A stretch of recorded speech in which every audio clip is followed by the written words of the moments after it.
Hi friends, welcome to Rithanya Samayal. இன்னைக்கு நம்ம என்ன வீடியோ பார்க்க போறோம்னா, இப்போ கிளைமேட் சேஞ்ச் ஆயிட்டு இருக்குல்ல, அதனால குழந்தைங்களுக்கு அடிக்கடி சளி பிடிக்கும். ஃபர்ஸ்டே நம்ம சிரப் அந்த மாதிரி கொடுத்தோம்னா சளி நெஞ்சிலே தங்கிக்கும், அது பின்னாடி ப்ராப்ளம் ஆகும். அதனால ஃபர்ஸ்ட் நம்மளால முடிஞ்ச அளவு வீட்லயே உள்ள பொருட்களை வச்சு கியூர் பண்ண பார்க்கணும். அதுக்கு எப்படி பண்ணலாம், அதுக்கான ரெமெடி என்னன்னு பார்க்கலாம். வாங்க வீடியோக்குள்ள போயிடலாம். அதுக்கு தேவையான பொருட்கள் எடுத்து வச்சிருக்கேன். அது என்னென்னு பார்த்துடலாம். ஒரு சின்ன வெங்காயம், ஒரு பல்லு பூண்டு, 3 குறுமிளகு, இது பச்சை கற்பூரம், நம்ம நார்மலா யூஸ் பண்ற தேங்காய் எண்ணெய். இது வந்து 1.5 வயசுக்கு மேல உள்ள பிள்ளைங்களுக்கு இந்த மாதிரி அப்ளை பண்ணலாம். 1 வயசுக்குள்ள இருக்காங்க, 6 months 7 months அந்த மாதிரி இருக்காங்க, அவங்களுக்கு சளி பிடிக்குது அப்படின்னா இந்த தேங்காய் எண்ணெயில பச்சை கற்பூரம் மட்டும் ஆட் பண்ணி அவங்களுக்கு நல்லா தேய்ச்சி விடலாம். இப்போ எப்படி செய்யலாம்னு பார்க்கலாம்.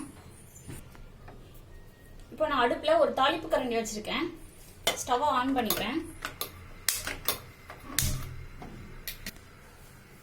இப்போ தாளிப்பு கரண்டி சூடாயிடுச்சு. தேங்காய் எண்ணெய் ஆட் பண்ணிக்கிறேன். கொஞ்சமா போதும், 1 டைம் அப்ளை பண்றதுக்கு இவ்வளோ எண்ணெய் போதும். 1 டேபிள் ஸ்பூன் இருக்கும்.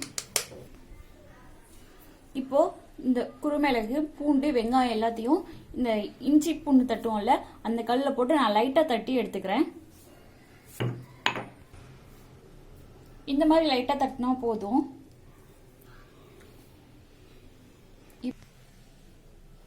இப்போ எண்ணெய் சூடாயிடுச்சு. 2 பீஸ் பச்சை கற்பூரம் ஆட் பண்ணிக்கிறேன். அது லைட்டா கரையட்டும். கரைஞ்சதும் நம்ம தட்டி வச்சிருக்க பூண்டு, வெங்காயத்தெல்லாம் ஆட் பண்ணிக்கலாம். ஓரளவு கரைஞ்சிருச்சு. இப்போ தட்டி எடுத்து வச்சிருக்க வெங்காயத்தை ஆட் பண்ணிக்கிறேன். பூண்டு, மிளகு இது எல்லாத்தையும் போட்டுட்டு லைட்டா 1 டைம் இது மிக்ஸ் பண்ணிக்கோங்க.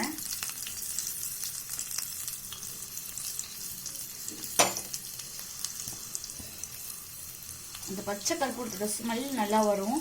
அந்த ஸ்டேஜ்ல பச்சை கற்பூரம் நல்லா கரைஞ்சிருச்சு. இப்போ ஸ்டவ் ஆஃப் பண்ணிடலாம்.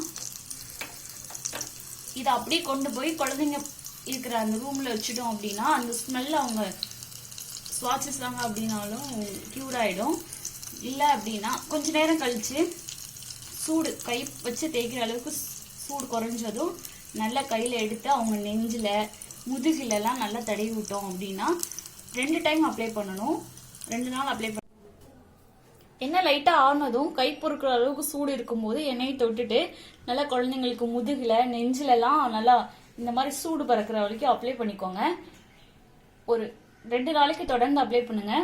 3ஆவது நாள் நல்லா இன்னும் கொஞ்சம் அதிக எண்ணெய் விட்டு இதெல்லாம் போட்டு நல்லா மிக்ஸ் பண்ணிட்டு தலைக்கு தேய்ச்சிட்டு தலைக்கு நல்லா ஃபுல்லா அப்ளை பண்ணிட்டு முதுகு, நெஞ்செல்லாம் அப்ளை பண்ணிட்டு தலைக்கு குளிக்க வச்சிடுங்க. சரியாயிடும். இந்த ரெமெடி நீங்களும் வீட்டில் ட்ரை பண்ணி பாருங்க. இதோட எஃபெக்ட் எப்படி இருந்துச்சுன்னு எனக்கு கீழே கமெண்ட்ல சொல்லுங்க. இந்த வீடியோ பிடிச்சிருந்தா லைக் பண்ணுங்க, ஷேர் பண்ணுங்க, சப்ஸ்கிரைப் பண்ணுங்க. அப்படியே கூட உள்ள பெல் பட்டனையும் கிளிக் பண்ணிடுங்க. Okay friends.